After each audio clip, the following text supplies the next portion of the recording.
사랑하는 성도 여러분, 지금 여러분들 오늘 잘 어떤 모습으로 있습니까? 신령과 진정으로 예배드리라고 하시는 주님의 말씀 앞에 한 걸음 더 나오셔서 온전함으로 예배드릴 수 있기 바랍니다. 다 같이 묵상 기도 드리시겠습니다.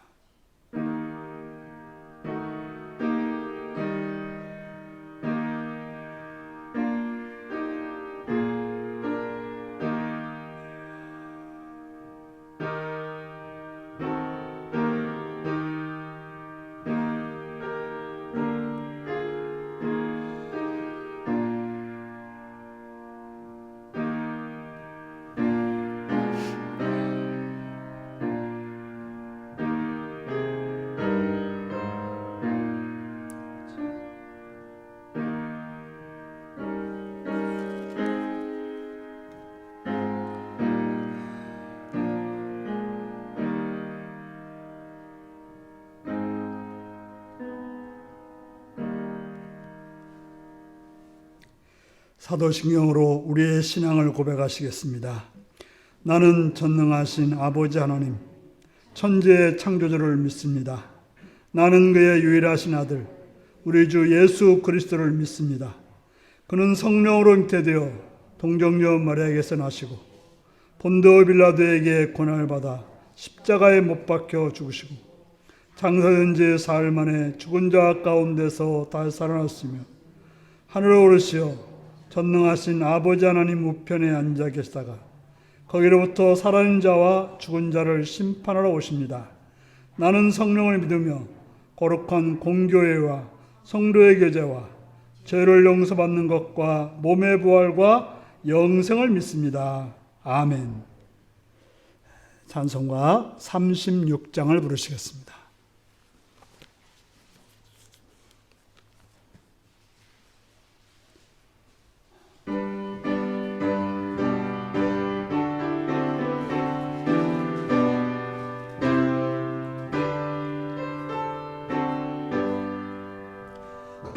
예수 이름 높이어 다 찬양하여라.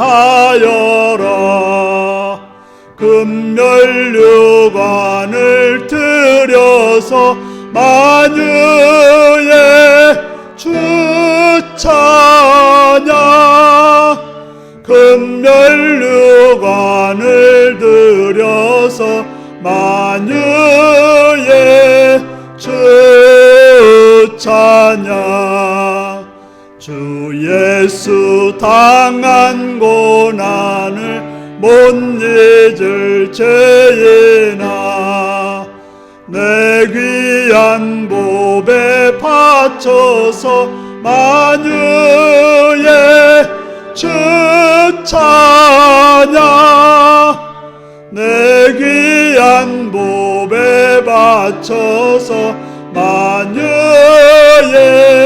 주 찬양. 이 지구 위에 거하는 온 세상 사람들 그 크신 위엄 높여서 만유의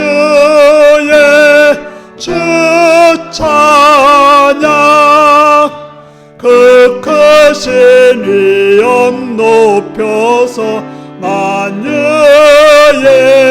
주 찬양. 주 믿는 성도 다 함께 주 앞에 엎드려 무궁한 노래 불러서 만유의 주 찬양. 무궁한 노래 불러서 만유의 주 찬양. 아멘. 이 시간 이의장님 기도하시겠습니다.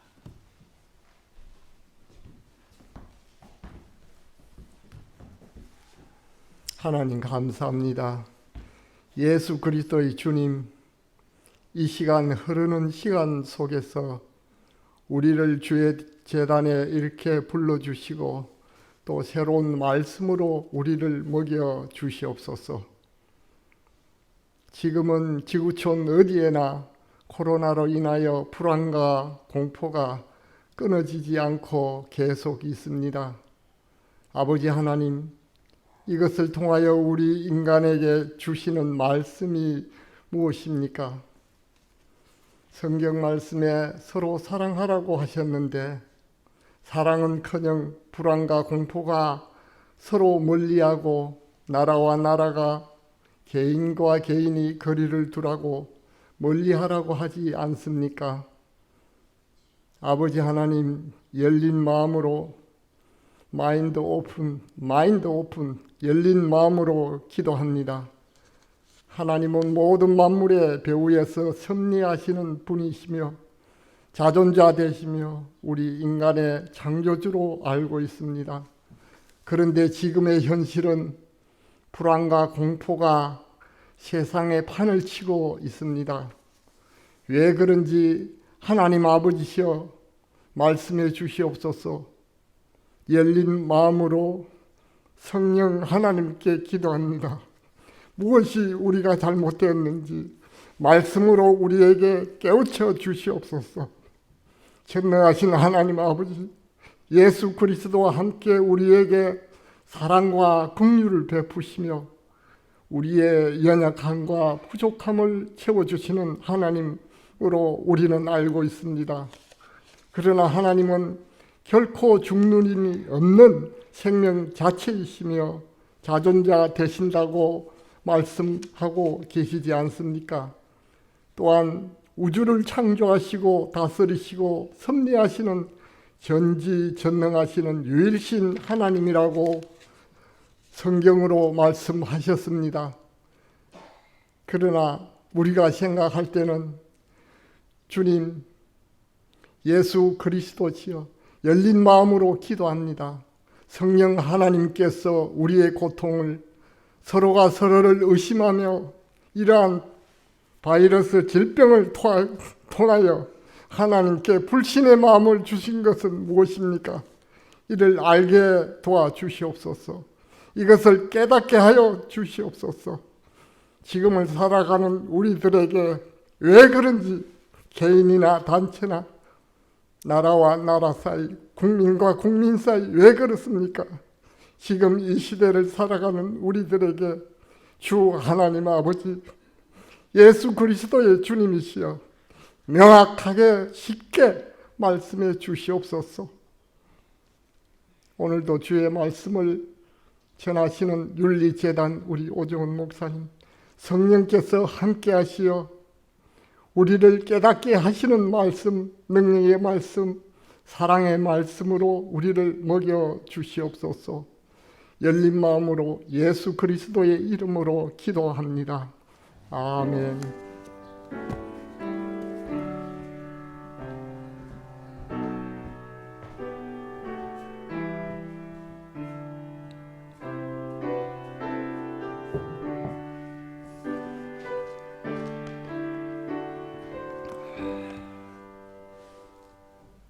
이 시간 우리 주신 하나님 말씀은 누가복음 13장 18절에서 21절까지 말씀입니다.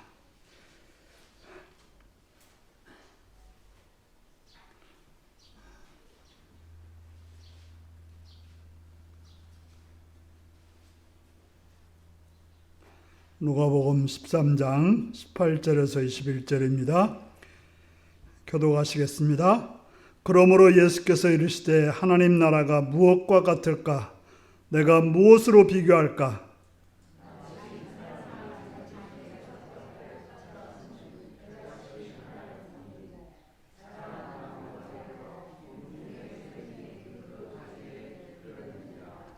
또 이르시되 내가 하나님 나라를 무엇으로 비교할까?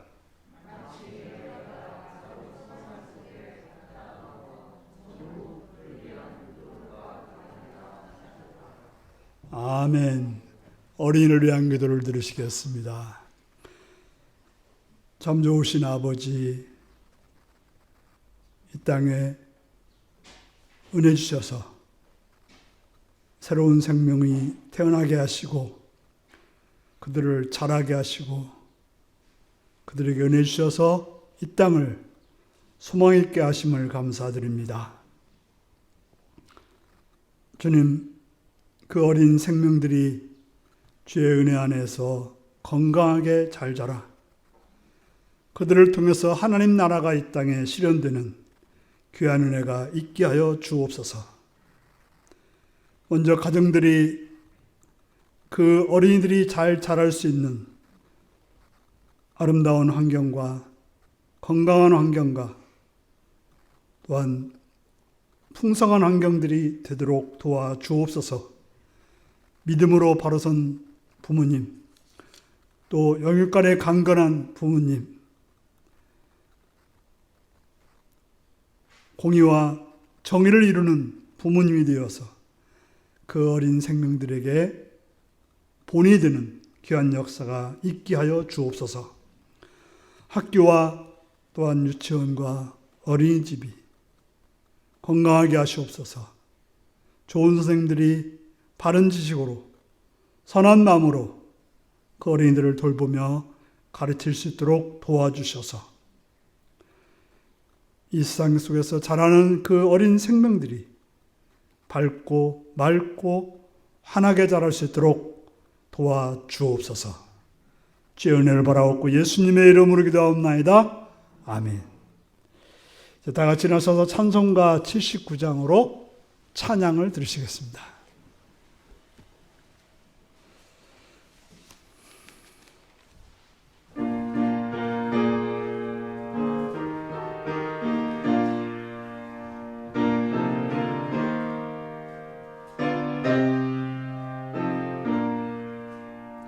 주 하나님 지으신 모든 세계 내 마음 속에 그리어볼 때 하늘의 별 울려 퍼지는 내성 주님의 권능 우주에 찾네.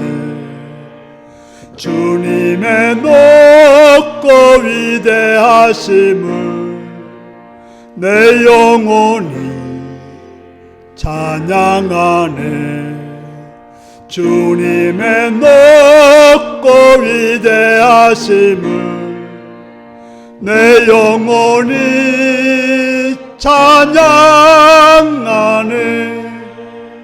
숲속이나 험한 산 골짜기에서 지저귀는 저 새소리들과 고요하게 흐르는 시냇물은 주님의 솜씨 노래하도다.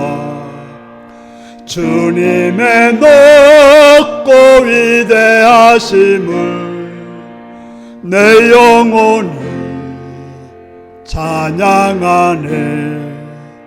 주님의 높고 위대하심을 내 영혼이 찬양하네. 주 하나님 독생자 아낌없이 우리를 위해 보내주셨네. 십자가에 피 흘려 죽으신 주 내 모든 죄를 대속하셨네. 주님의 높고 위대하심을 내 영혼이 찬양하네.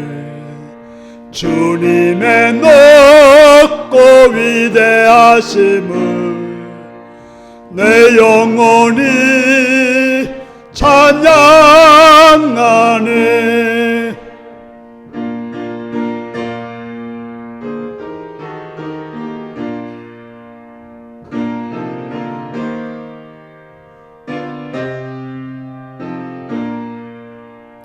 내 주 예수 세상에 다시 올 올 때 저 천국으로 날 인도하리. 나 겸손히 엎드려 경배하며 영원히 주를 찬양하리라. 주님의 높고 위대하심을 내 영혼이 찬양하네. 주님의 높고 위대하심을 내 영혼이 찬양하네.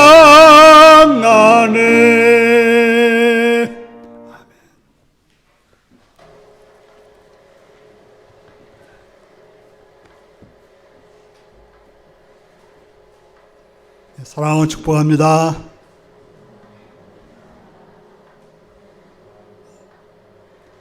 예수님을 사랑하시는 분들 아멘 하시기 바랍니다. 아멘. 이 시간 말씀을 듣고 은혜 받기 원하시면 아멘 하시기 바랍니다. 아멘.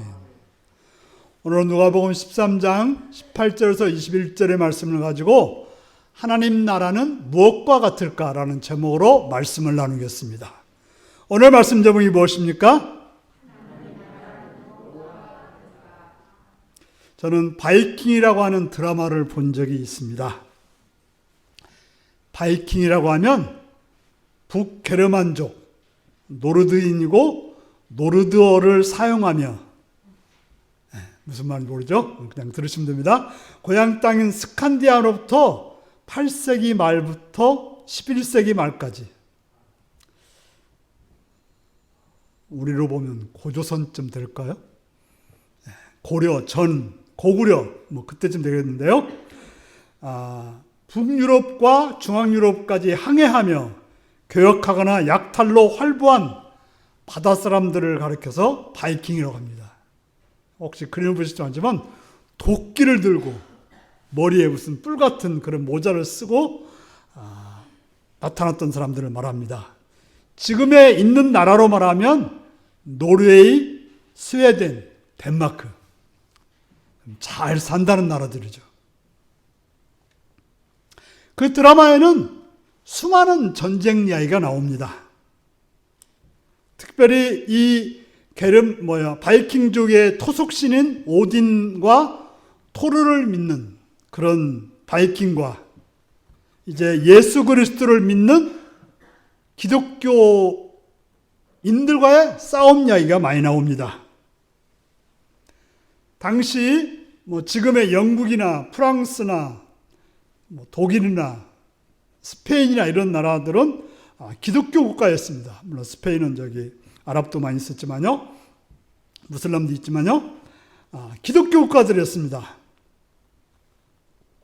그런 바이킹들은 배를 타고 내려와서 그 서유럽의 사람들, 지금 영국, 프랑스 또 이런 나라들과 엄청난 희생을 하며 싸웠습니다.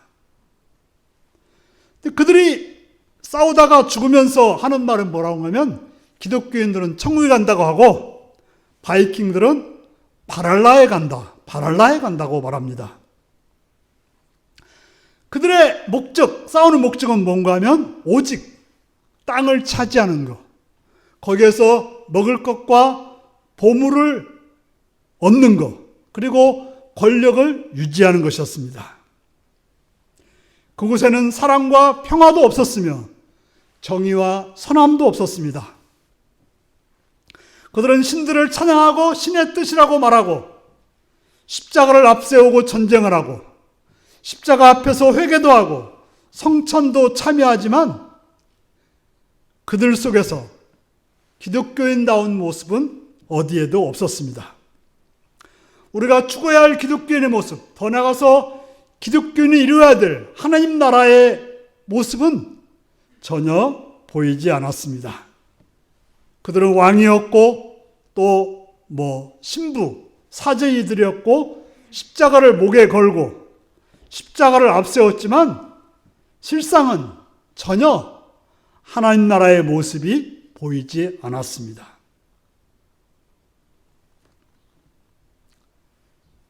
하나님 나라는 뭘까요?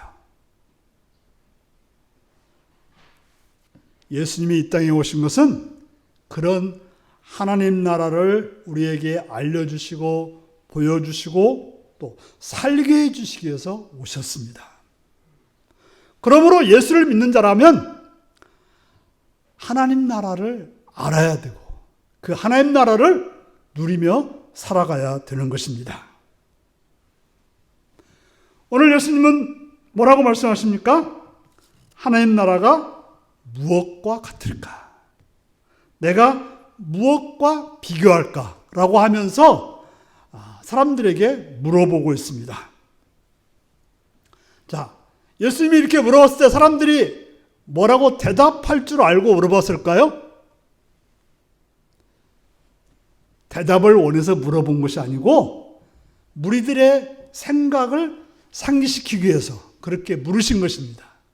야, 너희들은 하나님이 뭐라고 생각하느냐? 한번 생각해 보라는 거예요. 하나님 나라가 뭔지 한번 상상해 보라는 것입니다. 저도 설교할 때 여러분들에게 질문을 합니다. 대개의 질문, 10가지 질문 중에서 7, 8가지는 대답하라고 하는 질문이 아니에요. 한번 생각해 보세요.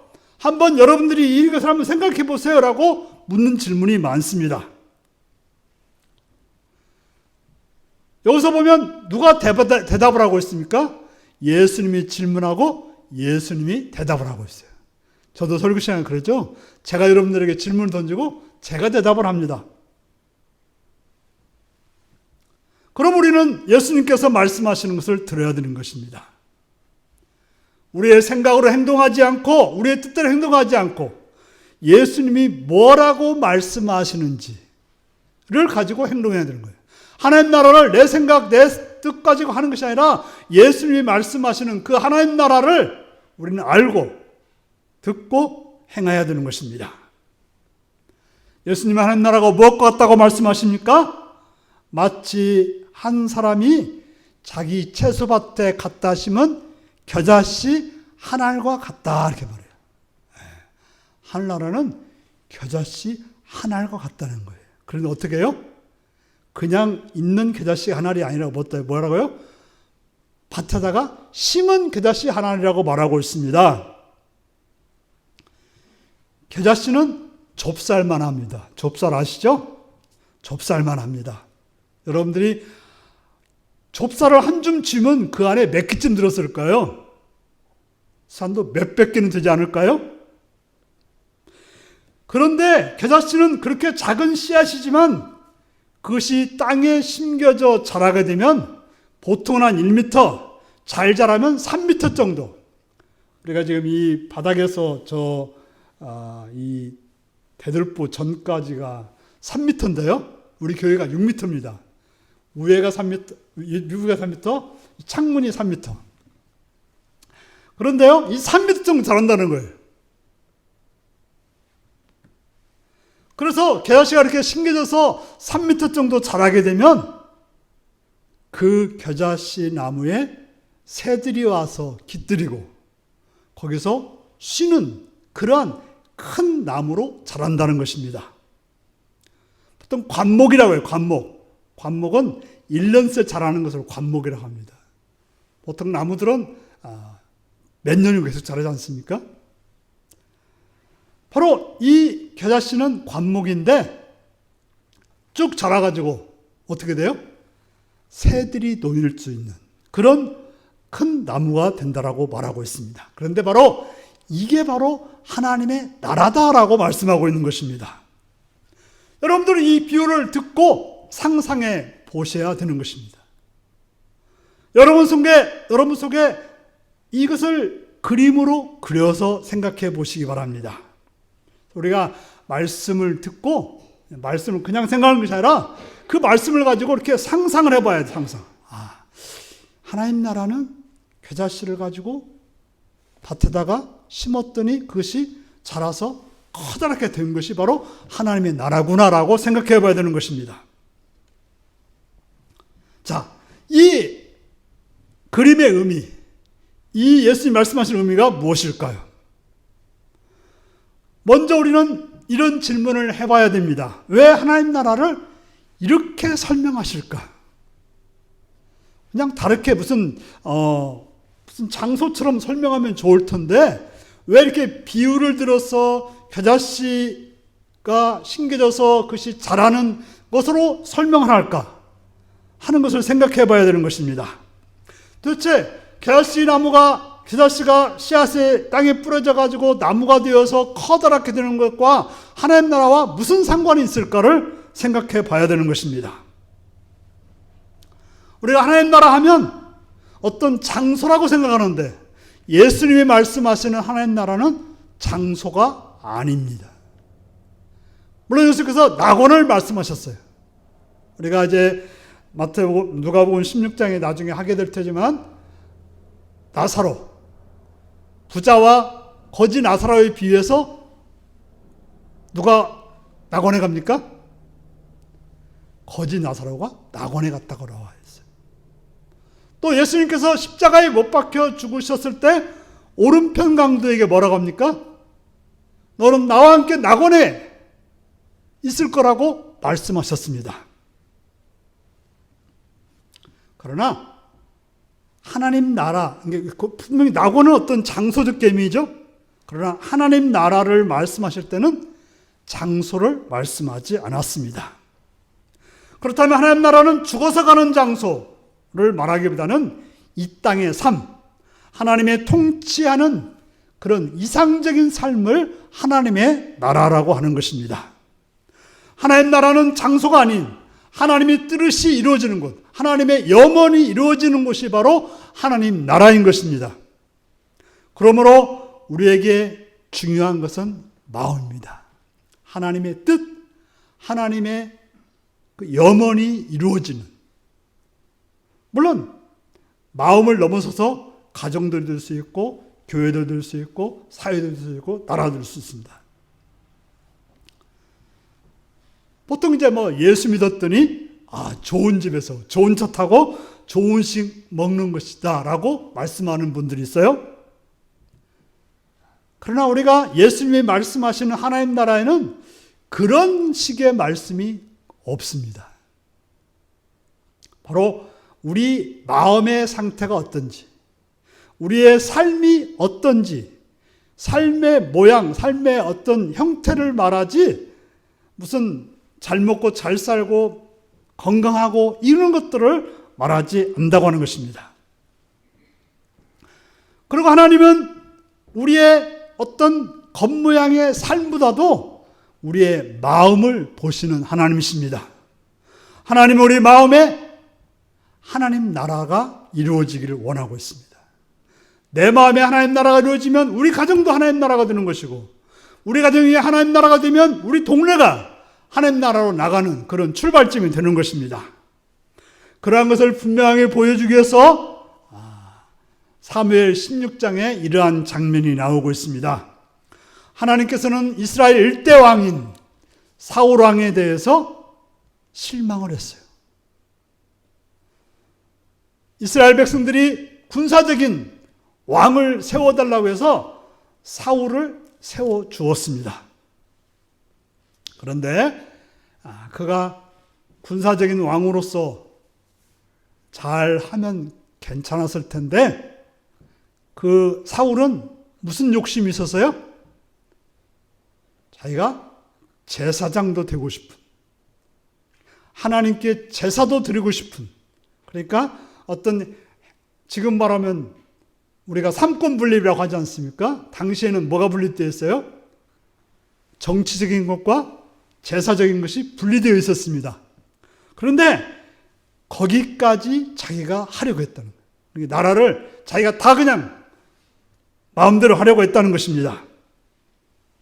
그래서 하나님이 그런 사울에 대해서 하지 마라, 그러지 마라, 제사보다 순종이 중요하다 이런 말을 했음에도 불구하고 순종하지 않았기 때문에 하나님은 사울에 대해서 실망하고 사무엘에게 새로운 왕을 선택하라고 명령했습니다. 어느 집에 가라고 합니까? 이새의 집에 가보라고 하는 거죠. 그래서 이새의 집에 가서 왕이 될 자를 찾았습니다. 그랬더니 첫째 엘리압이 딱 나타났어요. 그리고 어떻게 해요? 사무엘을 보니까 너무나 멋진 거예요. 너무나 기골이 장대하고 아주 대단히 멋져 보였습니다. 그래서 하나님, 이자가 왕입니까? 하나님이 뭐라고 그래요? 아니다. 아니다. 그래요. 둘째 보니까 어때요? 둘째도 괜찮아 보여. 이자입니까? 아니다. 셋째도 아니다. 넷째, 일곱째까지 아니라고 하는 거예요. 얼굴 잘생겼죠. 기골이 장대하죠. 아주 똑똑해 보이고 그랬는데 불구하고 다 아니라고 했습니다. 하나님은 그런 사람들이 왕이 되기를 원하지 않았습니다. 세상에서 보이는 멋진 사람, 힘 있는 사람, 능력 있는 사람, 잘난 사람이 왕이 되기를 원하지 않았다는 것입니다. 왜 그랬을까요? 하나님 보시기에 그들의 하나님 마음에 들지 않았기 때문에 그렇습니다.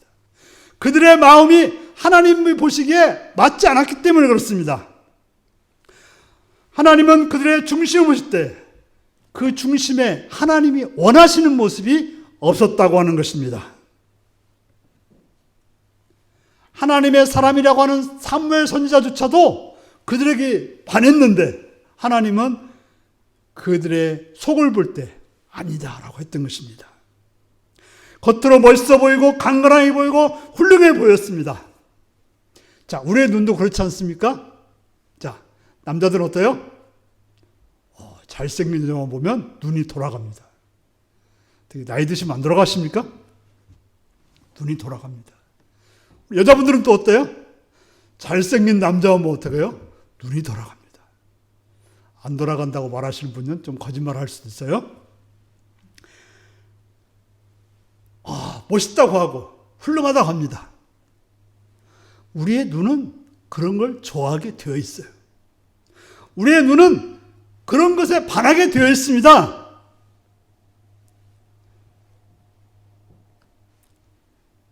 바로 잘생기고 건강해 보이고 아름다워 보이고 또 아주 커 보이면 좋아 보입니다. 사람들은 그런 것에 익숙하고 그런 것에 좋아하고 그런 걸 바랍니다. 대개 사람들은 익숙한 거에 대해서 좋아하죠. 왜 고향이 좋은 거예요? 익숙한 곳이라 좋은 거예요. 보통 그러잖아요. 오래된 친구가 좋다고 그러죠. 왜요? 익숙해서 좋은 거예요.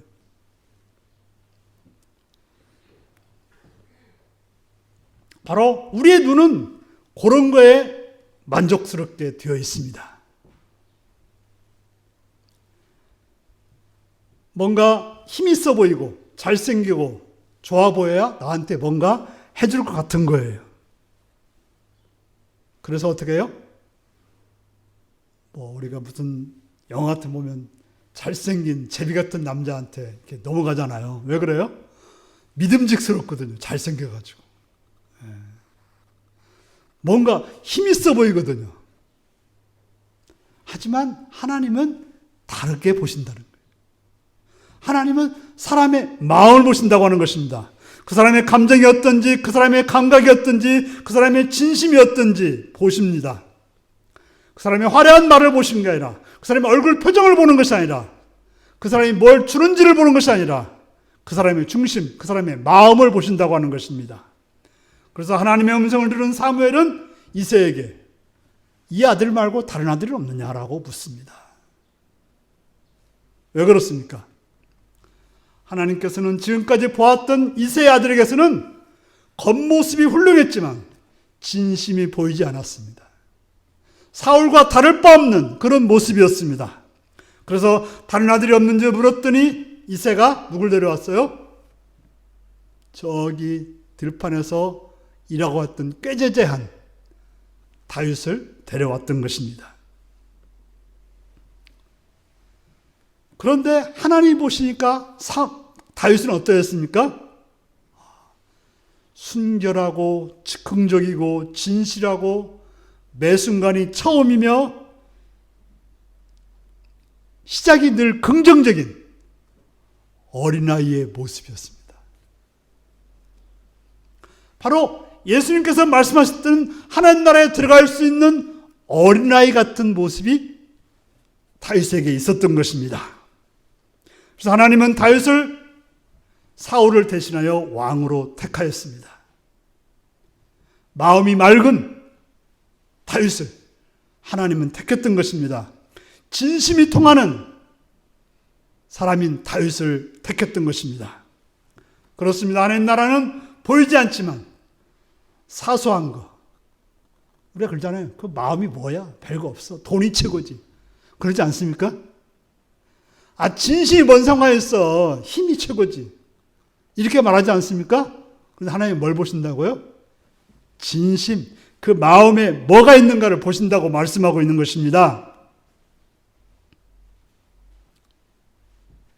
하나님 나라는 보이지 않지만 사소한 것, 그 작은 거지만 그걸 진심으로 지키려 하는 사람들, 작은 거지만 그것을 행하려 하는 사람들, 선한 것을 행하려 하는 사람들, 그걸 중요시 여긴다는 것입니다.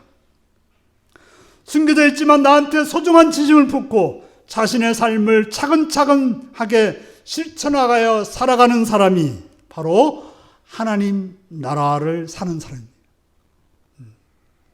다윗은 멋지게 전쟁터에 나가지 않았지만 부모가 시킨 그 양을 소중하게 여기고 진심으로 잘 쳤던 그런 마음을 하나님이 보신 것입니다. 그래서 하나님 나라는 밭에 뿌려진 겨자씨와 같다고 말하고 있습니다. 땅에 뿌려진 씨앗은 보입니까? 안 보입니까? 하나도 안 보입니다.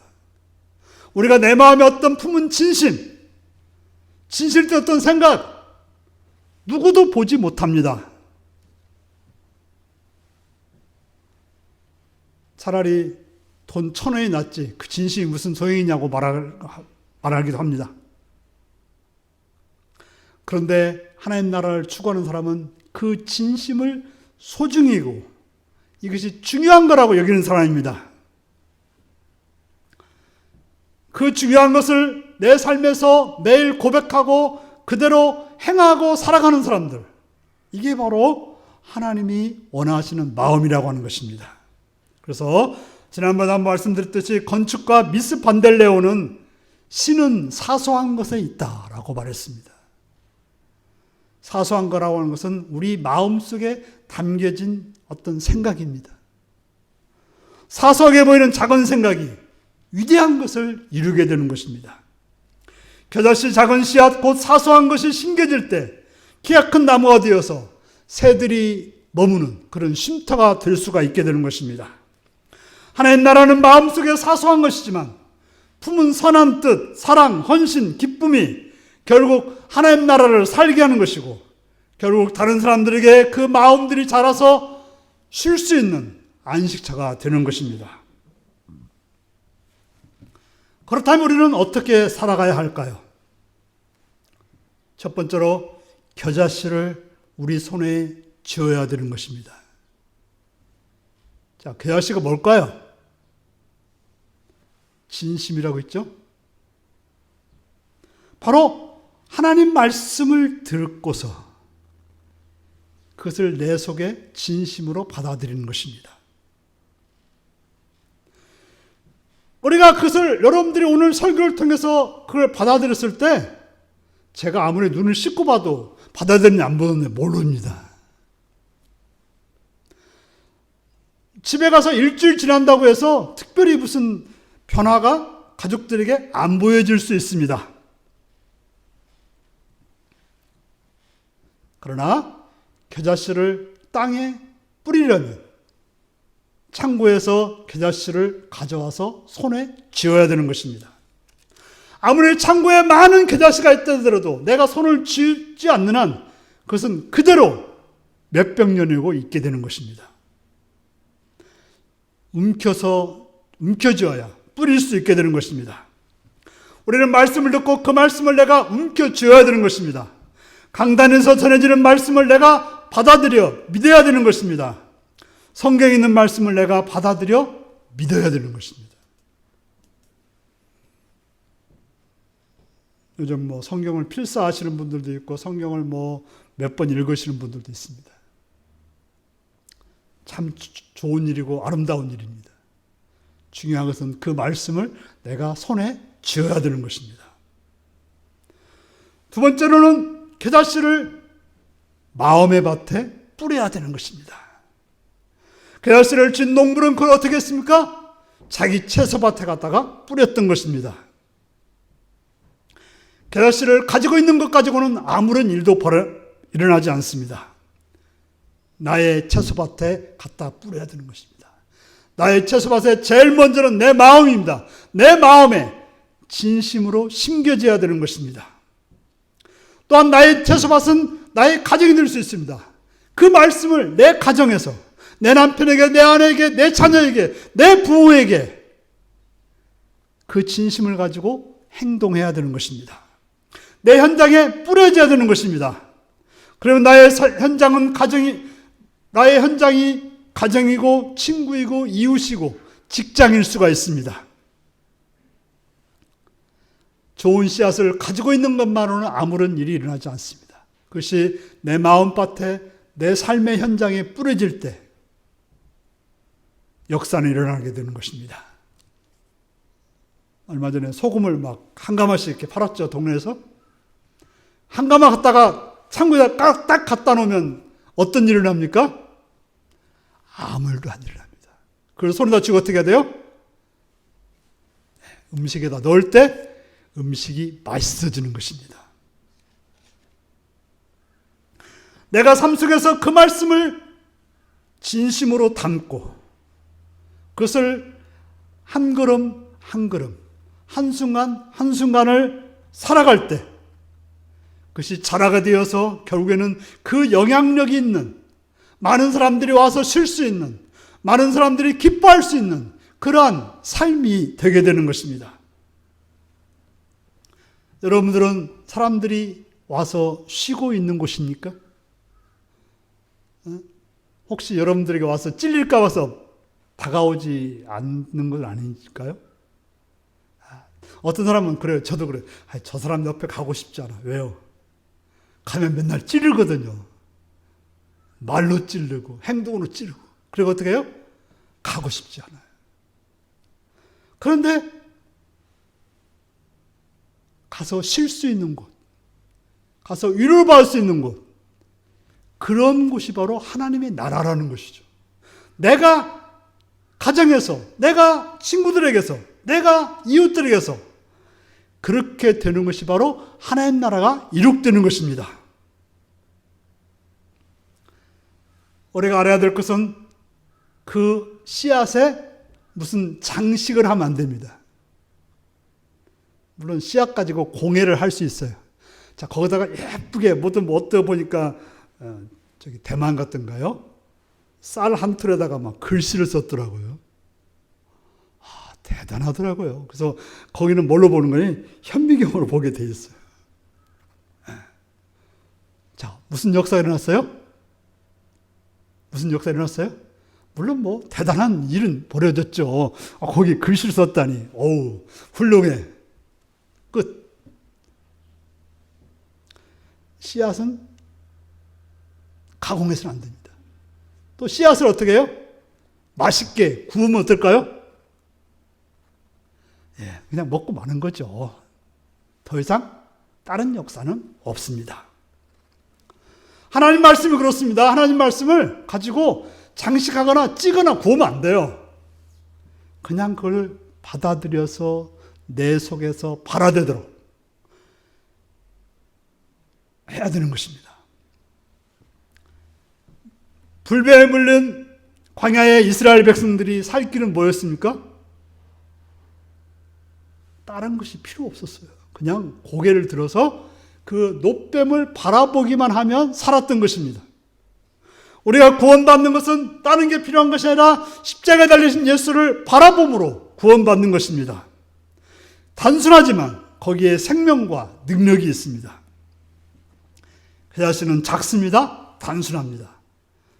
하지만 그것이 땅에 뿌려지면 전혀 다른 존재가 되어 큰 역사가 일어납니다. 그리고 뿌려진 씨앗은 얼마 동안 아무런 변화가 없습니다. 그래서요, 청년의 때에 뿌려진 씨앗이 작년에 때 열매 맺는 것도 볼 수 있어요. 어렸을 때 아동부에 한 번 나갔는데 그게 어른 되어서 열매 맺는 분들이 많아요. 부모가 뿌린 씨앗이 자녀들에게서 이룩되는 경우도 많습니다. 어떤 분은요, 살아서 뿌렸는데 그가 죽은 다음에 이루어지는 일이 많습니다. 그러나 놀라운 것은 뿌려진 씨앗은 상상하지 못했던 그 시간에 놀랍고 풍성한 결과를 얻게 된다는 것입니다. 그렇습니다. 하나님 말씀은, 복음은 우리를 죄에 얽매였던 삶에서 자유롭게 됩니다. 복음은 소망이 없던 존재가 변화되어 놀라운 존재로 살아가게 됩니다. 그러므로 한 영혼에게 복음을 전하는 일은 작은 일로 보이지만 그렇지 않습니다. 한 영혼을 통해서 한 가정이, 한 사회가, 한 나라가 변화가 되는 것입니다. 씨앗을 뿌릴 때 어떻게 그 작은 씨앗에서 새들이 와서 노래할 것을 꿈꿀 수 있겠습니까? 씨앗을 뿌린 일과 새들이 와서 노래하는 일을 어떻게 연관시킬 수 있습니까?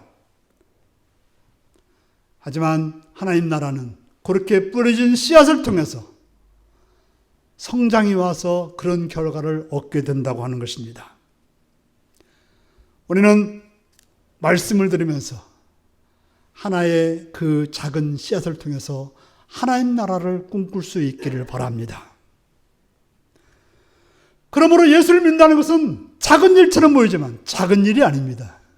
여러분이 말씀을 한번 듣고 기도를 한번 하고 또 그 말씀을 실천하는 일이 작은 일이지만 그러나 그것은 결코 작은 일이 아닌 것입니다. 예수를 믿고 병을 낫고 예수를 믿고 부자가 되고 성공하는 일도 있습니다. 또 예수를 믿고 놀랍게 큰 교회를 세우기도 하는 일도 있습니다. 하지만 예수를 믿고 정말 중요한 일이 무엇일까요? 적은 누룩을 반죽된 가루 서말 속에 넣었을 뿐인데 어떤 일이 일어났다고 되어 있습니까? 그 가루 서말이 다 부풀게 되었다고 말하고 있습니다. 아무것도 보이지 않는데 시간이 지나니까 그렇게 되었다는 것이죠. 왜 그렇습니까? 그것은 그 누룩의 특징 때문에 그렇습니까? 특징 때문에 그렇습니다.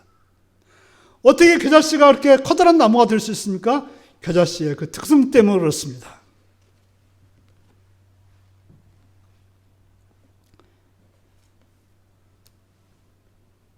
중요한 것은 겨자씨가 땅에 뿌려지는 것이며 중요한 것은 누룩이 밀가루 반죽에 던져져야 된다고 하는 것입니다. 그렇습니다. 성경책이 귀하고 성경 읽는 것도 귀하며 예배드리며 말씀을 듣는 것도 귀하고 성경을 암송하는 것도 귀합니다. 중요한 것은 나의 삶 속에 심겨져야 되는 것입니다. 나의 삶 속에 뿌려져야 되는 것입니다. 나의 삶에서 그 말씀이 소중하게 진심으로 행해져야 되는 것입니다.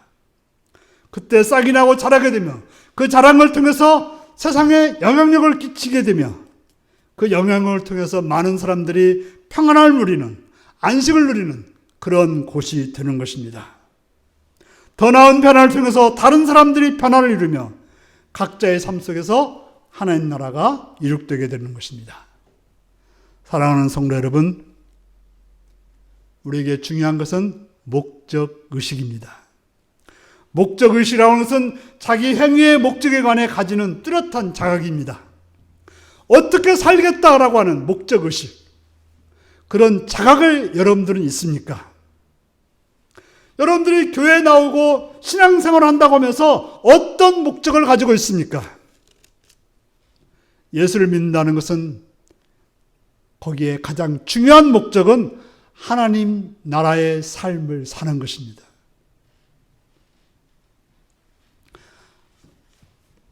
부자가 되고 건강해지고 그것은 부수적인 것입니다. 필요 없다는 말이 아닙니다. 그것도 중요하지만 먼저 우리는 하나님 나라의 삶을 사는 것이 우리의 첫 번째 목적이라고 하는 것입니다. 거기에 대한 뚜렷한 자격이 필요합니다. 하나님의 말씀을 듣고 그렇게 살겠다는 것입니다. 하나님 말씀을 손에 쥐고 그것을 내 마음밭에, 내 삶의 밭에 뿌리지라고 하는 것입니다. 하나님 말씀을 듣고 작은 것이지만 그것을 실천하겠다고 하는 것입니다. 여러분들이 가진 그 진심으로 가지는 작은 마음들, 진심으로 가지는 작은 행동들, 이것이 바로 씨앗을 뿌리는 일이 되는 것입니다. 우리가 그저 예수 믿고 구원받았다는 걸 그치지 않고 예수님이 말씀으로 주신 씨앗이 내 속에서, 내 삶 속에서 자라도록 해야 되는 것입니다. 그것은 내 마음밭에 뿌려지는 것이며 그것은 내 삶의 밭에 뿌려지는 것입니다. 뿌려졌다고 하는 것은 뿌려지면 그것이 자라게 되어 있습니다. 뿌려지면 나무가 되게 되어 있습니다. 오늘 말씀을 듣고 하는 내 삶에서 작은 행동, 이웃을 향한 작은 사랑, 작은 헌신, 작은 실천이 상상치 못할 놀라운 나무로 자라게 될 것입니다. 우리는 하나님 나라의 삶을 살겠다는 그런 뚜렷한 목적의식을 가지시기 바랍니다. 돈을 얼마 벌고 어떤 지에 올라갔다는 것이 목적이 아니라 하나님 나라의 삶을 살겠다는 그런 자각이 우리의 목적이 되시기 바랍니다. 우리가 드리는 예배의 시간을 씨앗을 받는 시간이며 우리가 사는 세상에 나가 살아가는 것은 그 씨앗을 손에 잡고 뿌리는 시간이라는 것을 기억하시기 바랍니다. 이게 바로 연결되어야 돼요. 예배와 삶이, 예배와 내 마음이 연결되어야 되는 것입니다. 여기에 등들이 있지만 이것이 전기가 연결되지 않다면 아무런 소용이 없습니다. 예배와 삶이 연결돼야 되고 말씀과 내 마음이 연결돼야 되고 세상에서 내 행동이 예수님의 말씀을 따라서 행동해야 되는 것입니다. 그렇게 살아 하나님 나라가 여러분 삶에 풍성하게 이룩되어 하나님의 나라를 이루는 복된 여러분들이 되시기를 바랍니다. 기도하겠습니다. 사랑하는 성도 여러분, 오늘 말씀을 듣고 여러분들이 가진 목적 의식은 무엇입니까? 생각하시면서 다 같이 기도하시겠습니다.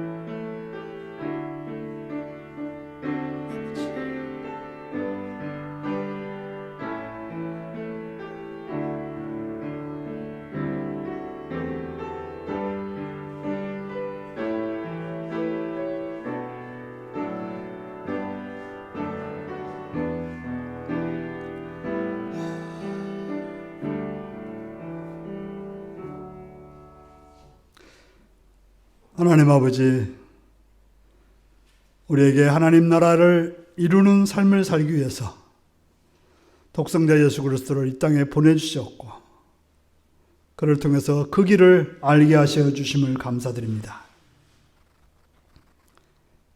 그 씨앗을 받아 하나님 나라가 이룩되도록 뿌려지고 자라는 것을 보는 귀한 은혜가 있게 하여 주옵소서. 예수님의 이름으로 기도합나이다. 아멘. 찬송가 207장을 부르시겠습니다.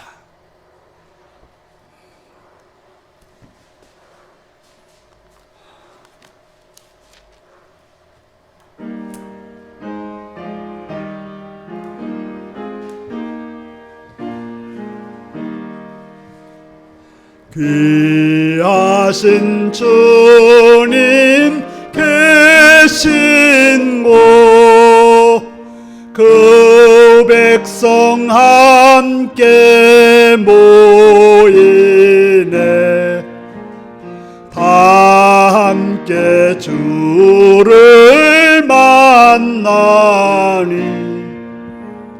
그곳은 거룩하도다. 겸손한 사람 마음에 주 항상 같이 계셔서 외로움 없게 하시고 천국에 인도하시네. 선하신 목자 우리 주 사랑이 풍성하도다. 우리가 기다리오니 위로해 주시옵소서. 그 거룩하신 주 앞에 간절히 기도 드리니 얻은 즉시 밝아져 큰 영광 보게 하소서.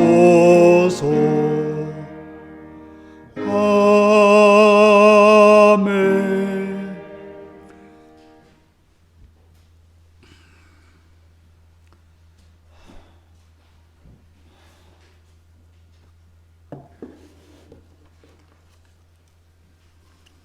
십일조헌금 이호희 박준희 권사님 드렸습니다. 감사한금 주님의 예배자로 세우셔서 감사드립니다.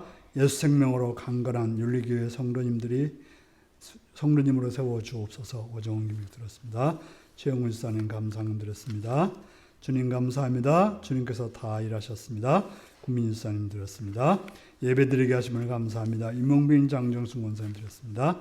감사한금 정충원 이수종 수님 드렸습니다. 유경진 감사한금 드렸습니다. 유영섭 신미장 원사님 감사한금 드렸습니다. 생일 감사한금 원찬이 드렸습니다. 성미 임미숙 수님 드렸습니다. 기도하시겠습니다. 자, 의로우신 아버지 주의 이름을 찬양하며 감사드립니다. 이 시간도 사랑해 주셔서 저 앞에 나오게 하시오며 예배드리게 하시오며 또 물질로 헌신하게 하심을 감사합니다. 11절 드린 손길을 기억하시었고 하나님이 주인 되시고 모든 걸 주관하시는 분임을 믿는 믿음으로 드렸사오니 그들의 삶을 책임져 주시었고 선하고 복되고 풍성하게 인도하옵소서. 또 여러 가지 제목으로 감사하는 손길들이 있사오니 그들의 감사를 기억하시옵시며 그들의 삶에 하늘의 풍성함으로 넘쳐서 더 많은 감사가 있게 하옵소서. 또 성경을 들은 자들 기억하셨고 하늘나라의 확장을 물질들이 헌신했사오니 그들의 삶도 넓혀지고 깊어지는 귀한 역사가 있게 하여 주옵소서. 성민을 드리며 또한 주일원금을 드린 손길들이 있사오니 그들을 기억하셔서 그들 들으셔서 주의 종의 양식을 채우는 그들의 그 마음을 기억하시었고 또 주일원금을 드리는 손길들을 기억하셔서 하나님의 복과 은혜로 충만케 채우시고 붙드시고 역사하여 주옵소서. 감사드리오며 예수님의 이름으로 기도드리옵나이다. 아멘.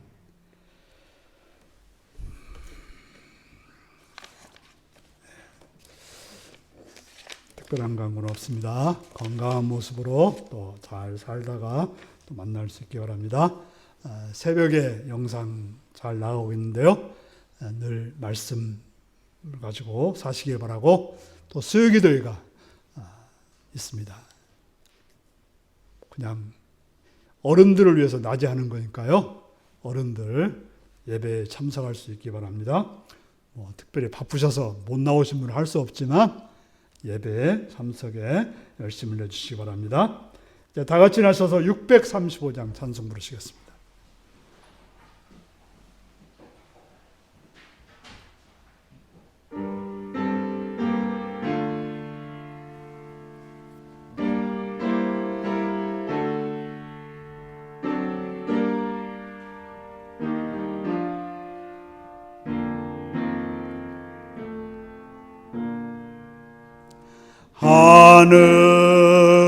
하늘에 계신 아버지 이름 거룩하사 주님 나라 임하시고 뜻이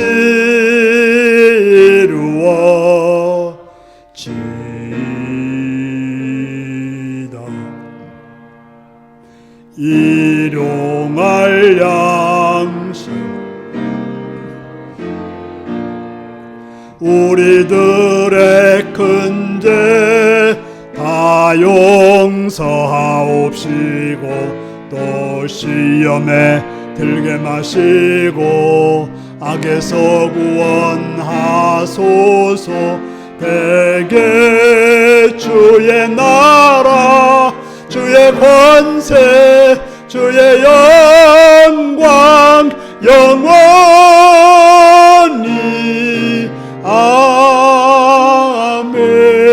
아멘.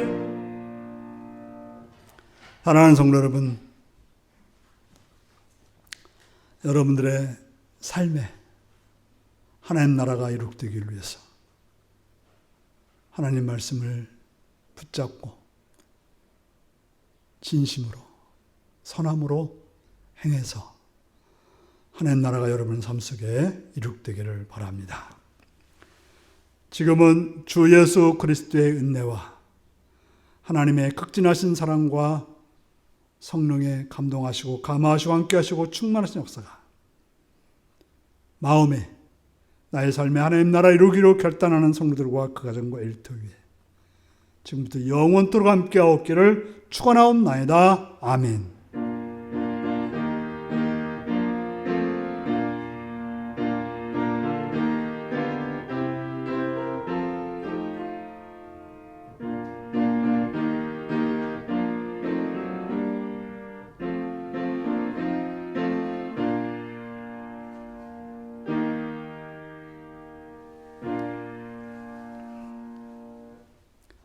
나의 마음에 나의 삶에 하나님 나라가 이룩되는 삶을 살겠습니다.